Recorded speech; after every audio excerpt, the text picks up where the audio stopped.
కొన్ని రోజుల్లో మనం తినడానికి తిండి కానీ, చదువుకోవడానికి చదువు కానీ, ఉండడానికి ఇల్లు కానీ ఏమీ లేకుండా ఊరి చివరిన ఉన్నటువంటి మనల్ని బాబాసాహెబ్ అంబేద్కర్ చదువుకొని మనల్ని రాజ్యాంగం రాసి రాజ్యాంగంలో కొన్ని హక్కులు మనకి ఇస్తూ మానవ హక్కుల పోరాట యోధుడైన మానవ హక్కుల్ని మేము కూడా మనుషులే, మేము పశువులం కాదు, మేము కూడా మనుషులే, మీతో పాటు మేము కూడా సమానంగా జీవించే హక్కు మాకుంది అని పోరాడి మనకి ఈ రోజు నాడు ఒకప్పుడు ఎప్పుడైతే మనకి బట్టలు లేకుండా మూతికి ముడ్డుకి చీపురు కట్టుకొని మనం తిరిగే వాళ్ళము వీధుల్లో, దాని నుండి ఈరోజు సూటు బూటు కోట్లు వేసుకొని లాయర్లుగా, డాక్టర్లుగా, యాక్టర్లుగా తయారై ఈరోజు మనం ఇలా జీవిస్తున్నామంటే దానికి కారణం బాబాసాహెబ్ అంబేద్కర్ పెట్టినటువంటి భిక్ష.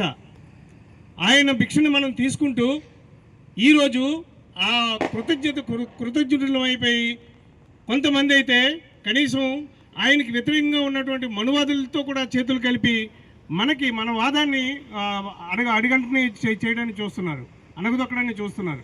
కాబట్టి మన ప్రజలు ఎప్పుడూ కూడాను ఎదుటివాడు వేసే బిస్కెట్లకి వెళ్లకుండా, ఎదుటివాడు పెట్టే ప్రలోభాలకి వెళ్లకుండా బాబాసాహెబ్ ఏదైతే చెప్పాడో దాన్ని ఆచరించి తద్వారానే ఆయన కలలు కన్నటువంటి ప్రబుద్ధ భారత్ కానీ, ఆయన కలలు కన్నటువంటి ఈ భారతదేశం సాకారం అవ్వాలి అని మనకి రాజ్యాంగంలో ప్రజలందరికీ, ఈ దేశ ప్రజలందరికీ కూడా వర్తించే హక్కుల్ని రాశారు.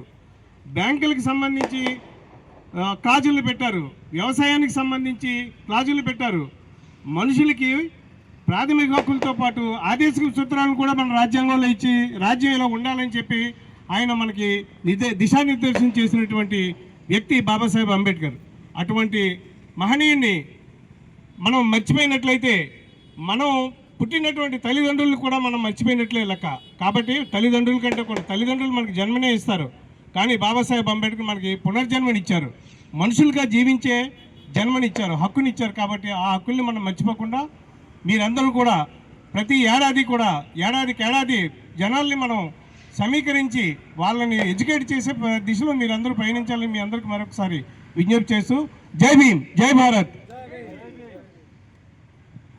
రమణి గారు మాట్లాడుకోరు.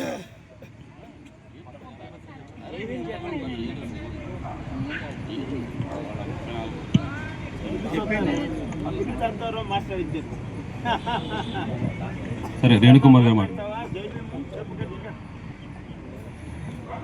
ఇక్కడికి 134 doctor Bodhisattva doctor B R Ambedkar గారి 134వ జయంతికి వచ్చిన అందరికీ ధన్యవాదాలు చెప్పుకుంటున్నాను. ఎందుకంటే ఇక్కడికి వచ్చిన వాళ్ళందరూ కృతజ్ఞత తెలిసిన వాళ్ళని నేను భావిస్తున్నాను.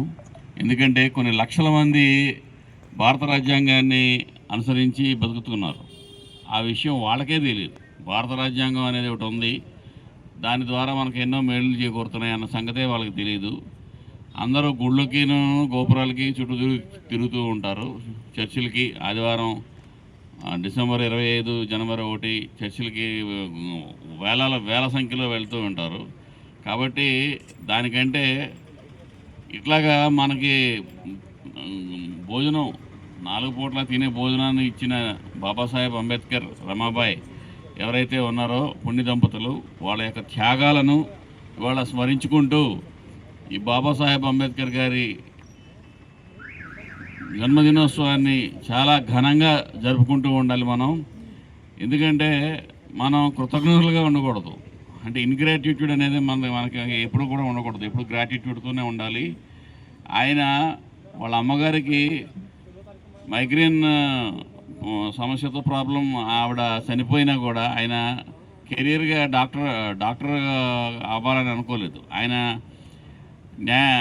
బారిస్టర్ అయ్యి అక్కడి నుంచి భారత రాజ్యాంగం పుస్తకం రాయబట్టి ఈరోజు కూడా మనకి అన్ని రకాలుగా మనకి మేలులు జరుగుతున్నాయి, అన్ని రకాలుగా మనకు రక్షణగా ఉంటుంది. కాబట్టి భారత రాజ్యాంగ నిర్మాత అయినటువంటి బాబాసాహెబ్ అంబేద్కర్ని నిరంతరం మన మస్తిష్కాల్లో ఎప్పుడూ ఆయన ఉంటూనే ఉండాలి. ఈ అవకాశం ఇచ్చిన భీమసేన వారికి నా ధన్యవాదాలు తెలియజేసుకుంటున్నాను. జై భీమ్.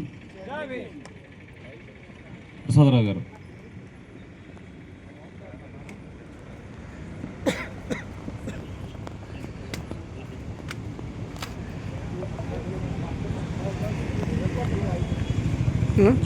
రెడీ తీసుకో